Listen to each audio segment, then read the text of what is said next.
নমস্কার বন্ধুরা, বাংলার স্বাদের একটি নতুন পর্বে আপনাদের সকলকে স্বাগত জানাই। আজ আমি বানাবো ক্যারামেল ক্ষীর। নর্মালি ক্ষীর আমরা কম বেশি সবাই বানাতে পারি, তবে এটা একটু ডিফারেন্টভাবে বানানো হয়। এটি একদম অন্যরকম স্বাদের এবং খুব টেস্টি একটা ক্ষীর, এবং আশা করি আপনাদের এটা খুবই পছন্দ হবে। তাহলে চলুন দেখে নিই ক্যারামেল ক্ষীর আমি কিভাবে বানাবো।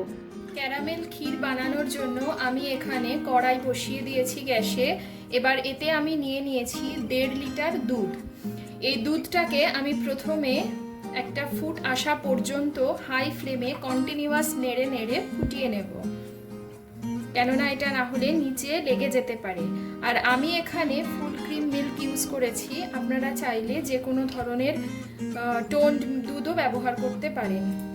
দুধ ফুটে উঠেছে, এটাকে আমি আরো 5-7 মিনিট ধরে ফুটিয়ে একটু ঘন করে নেব। দুধটা আমি 5-7 মিনিট ধরে মিডিয়াম ফ্লেমে ভালো করে ফুটিয়ে একটু কমিয়ে নিয়েছি। এবার আমি এতে অ্যাড করব বাসমতি মোগরা যে চালটা, সেই চাল। এই চাল আমি নিয়েছি 75 গ্রাম 1.5 লিটার দুধের জন্য। এটাকে আমি আধ ঘন্টা জলে ভিজিয়ে ভালো করে ধুয়ে তারপর এটা নিয়ে নিয়েছি। এবার আমি এটা এতে অ্যাড করে দেব।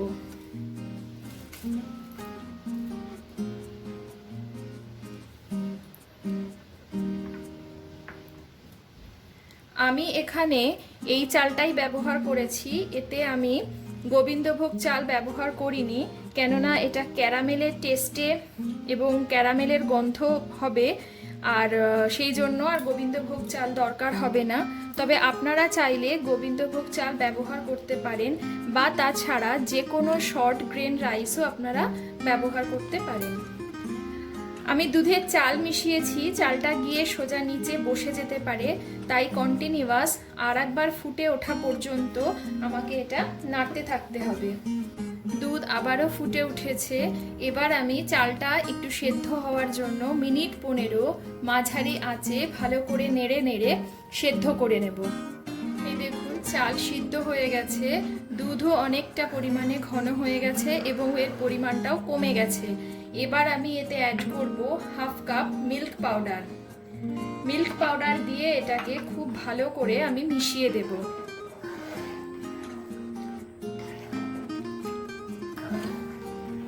গ্যাসের আঁচ কিন্তু মাঝারিতেই থাকবে। মিল্ক পাউডারটা মিশিয়ে দিয়ে আমি আরেকটু ঘন হওয়া পর্যন্ত এটাকে ফুটিয়ে নেব। চালগুলো সেদ্ধ হয়ে গেছে এবং পায়েসটা বেশ অনেকটা ঘন হয়ে গেছে। এবার আমি এর মধ্যে দিয়ে দেব হাফ কাপ চিনি। চিনিটা আপনারা আপনাদের পছন্দ মতো কম বা বেশি করতে পারেন। এবার আমি এই পায়েসের কড়াইটাকে অন্য গ্যাসে শিফট করে নেব, আর এখানে বসিয়ে দেব অন্য একটা কড়াই। কড়াই গরম হয়ে গেছে, এবার আমি এতে দিয়ে দেব 1 টেবিল চামচ ঘি।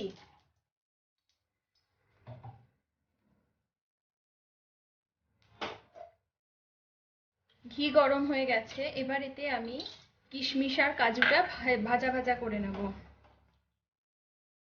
এবার আমি কাজুটা তুলে নেব।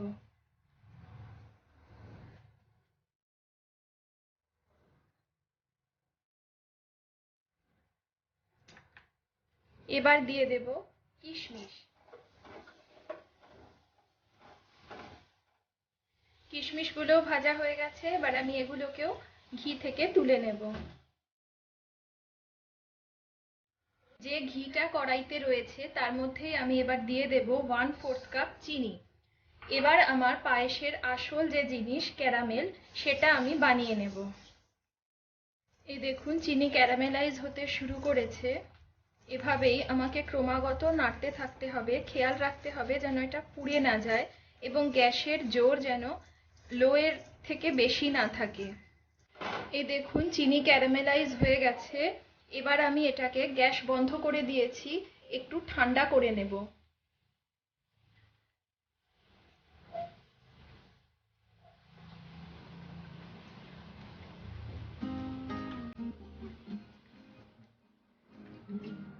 হালকা ঠান্ডা হয়ে গেছে, এবার আমি এতে দেব খুব সামান্য জল।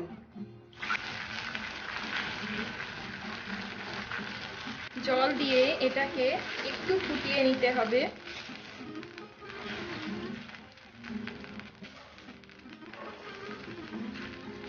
একটু ঘন করে নেব আমি ক্যারামেলটাকে। এবার আমি এই ক্যারামেলের মধ্যে দিয়ে দেব খুব সামান্য একটু ঘি, এতে এর ফ্লেভারটা খুব ভালো হবে।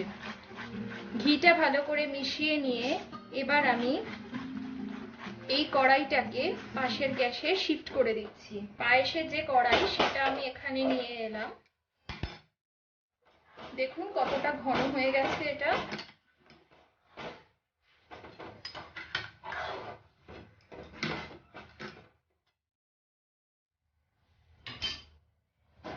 এবার আমি এই ক্যারামেলটা এতে মিশিয়ে দেব।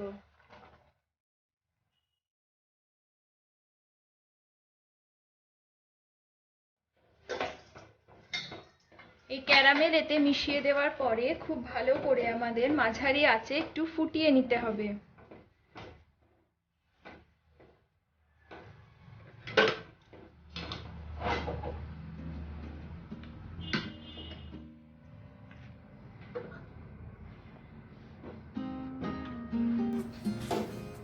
এতে আমি দিয়ে দেব ভেজে রাখা কাজু কিশমিশ।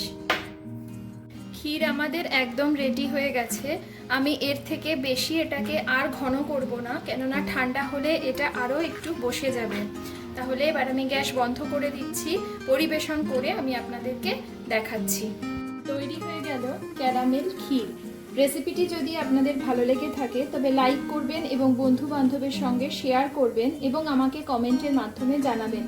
আমার চ্যানেলে নতুন বন্ধু হলে চ্যানেলটি সাবস্ক্রাইব করার অনুরোধ রইল।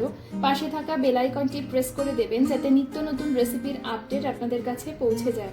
তাহলে আবার দেখা হবে অন্য কোনো পর্বে অন্য কোনো রেসিপির সাথে।